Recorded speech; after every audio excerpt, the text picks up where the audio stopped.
हमारा दिमाग कंट्रोल में क्यों नहीं रहता। हम मंदिर भी जाते हैं, हम रिलीजियस प्लेस भी जाते हैं, हम हर जगह जाते हैं, हमारे पास बहुत सारा पैसा है सुख सुविधा एंजॉय करने के लिए।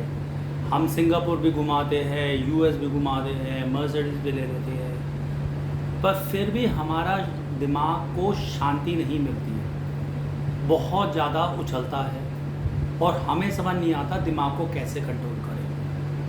तो बहुत बारी योगा में भी बोलते हैं कि दिमाग सुबह शांत होता है, आप योगा करो तो दिमाग रिलैक्स होगा।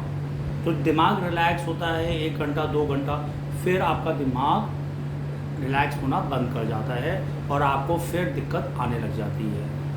तो आपको पहले समझना पड़ेगा आपका दिमाग किधर लोकेटेड है बॉडी में। आपकी बॉडी 3 बॉडी में डिवाइडेड है। पहला होता है ग्रॉस बॉडी, वो 5 एलिमेंट बनी है।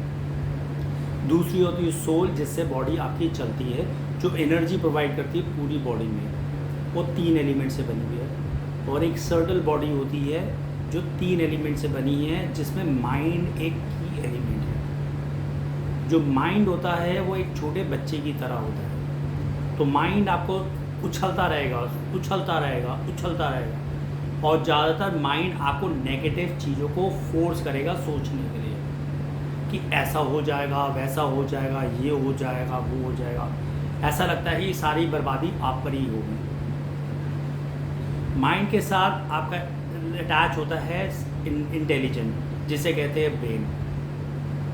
तो अगर ब्रेन आपकी भौतिक बुद्धि हो, मटीरियल बुद्धि हो, सिर्फ मटीरियल चीज़ों को ही पे ही चलती है, सिर्फ पैसा जनरेट करने के लिए ही चलती है, गाड़ी बंगला जनरेट करने के लिए ही चलती है, अय्याशी शराबे सिगरेट लड़कीबाजी करने में ही चलती है, तो आपका जो कॉन्शियसनेस होगा वो 24 घंटे में 19 घंटे तो आप यही कार्य कर रहे हो।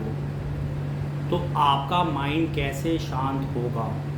माइंड एक छोटा बच्चा है, छोटे बच्चे को आप जितनी चीज़ें दिलाओ वो अगली बार उससे ज़्यादा शोर मचाता है। जब छोटे बच्चे को एक बारी आपने चॉकलेट दिलाई, उसके बाद वो ज़्यादा शोर मचाएगा, क्योंकि उसे पता है मुझे चॉकलेट मिलेगी। तो उसको पता है कैसे रोना है और कैसे करना है, कैसे चॉकलेट करना है। ऐसी माइंड को आप 18-19 घंटे तो सारी इंद्रिय तृप्ति में लिप्त करते हो। तो जब भी आप कुछ देख के आते हो, कोई नई चीज़ देखते हो, पिक्चर देखते हो या लग्जरी आइटम में घूमते हो, तो आपका माइंड बोलता है कि मुझे और चाहिए, तो इसलिए उसमें अशांति पैदा हो जाती है माइंड। पर अगर ब्रेन आपका प्योर स्पिरिचुअल है तो आपका वो स्पिरिचुअल एक्टिविटी से ब्रेन कंट्रोल में रहेगा। तो बच्चे को पता रहेगा कि पापा बहुत स्ट्रिक्ट है या मदर बहुत स्ट्रिक्ट है और मुझे चॉकलेट नहीं मिलेगी।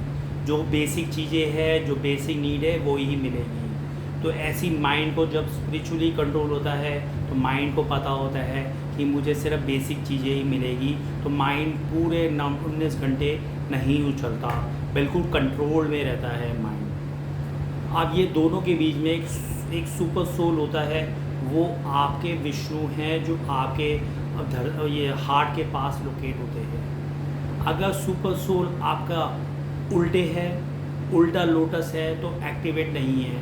2 विष्णु हर के बॉडी में रहते हैं, हर लिविंग एंटिटी के बॉडी में रहते हैं। आप मुर्गे को मारो, कॉकरोच को मारो, सब में विष्णु है। पर विष्णु इंसानों में अगर भगवान का हम नाम नहीं लेते तो विष्णु उल्टे रहते हैं।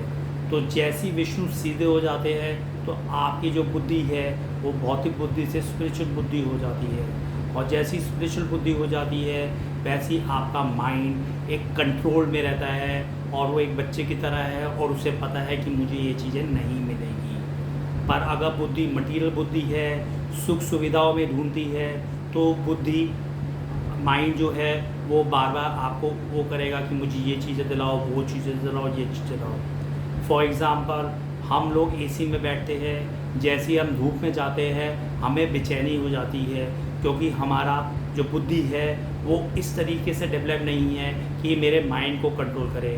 तो माइंड बार बार बोलता है गर्मी लग रही है, गर्मी लग रही है, गर्मी लग रही है। पर यही आप देखो, लेबर जो दिन भर धूप में काम करती हैं, 12-12 घंटे काम करते हैं, उनको सिर्फ मात्र 600 रुपये मिलते हैं, 700 रुपये मिलते हैं। पर उनकी जो बुद्धि है उन्होंने इतनी कंट्रोल में करी है कि उनका माइंड गर्मी के लिए उनको प्रेरित नहीं करता, और उनको पता है गर्मी लगेगी तो ये इंसान मेरा नहीं सुनेगा, तो माइंड उनको इरिटेट भी नहीं करता। बोलो हरे कृष्णा।